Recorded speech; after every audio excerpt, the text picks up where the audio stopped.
Эта добрая акция помогает нуждающимся сибайцам совершенно безвозмездно получить предметы первой необходимости – одежду и обувь.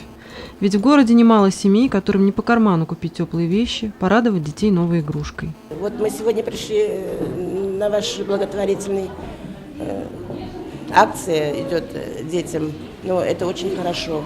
Вот мой внук это ислам, он давно уже воспитывается один, матери нет у него, и как бабушка я сегодня пришла с ним. Вот, выбор, конечно, очень хороший, спасибо вам большое. Продукты даете нам постоянно все время, чего надо, конфеты, печенье, макароны, изделия, это очень хорошо. Я бы хотела сказать большое спасибо центру, руководству, что помогает в трудную минуту. Я ращу 3 детей, 2 мальчиков, девочка. И такая помощь я бы хотела бы, чтобы побольше, конечно, давали. В смысле, почаще. Спасибо большое, дай Бог всем здоровья. Что вы сегодня взяли? Взяла дочери куртки, игрушки на праздник, как говорится, подарить. И теплые вещи, конечно, зима, сами знаете, все дорого. Нуждающиеся смогли получить не только теплые зимние вещи, но и много других предметов одежды.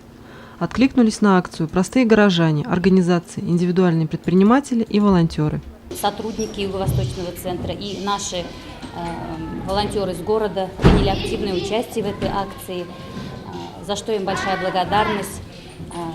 ТК «Аструм», предприниматели очень большую помощь оказали, новые вещи сдавали.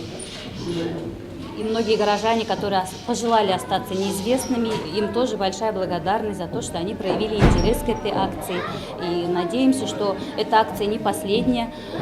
В следующий раз тоже принимайте активное участие. Всем миром будем помогать нуждающимся. Стоит отметить, что это не единственная благотворительная акция, проводимая сегодня Юго-Восточным межрайонным центром. В рамках Международного дня инвалидов мы посетили детей-инвалидов и предоставили им также подарки, сладкие призы. Очень было отрадно видеть радостные лица детей. Многие хвалились своими грамотами, наградами. Также вот дети, оказывается, у нас в конкурсах, в онлайн-конкурсах участвуют. И было и родителям, и детям очень приятно.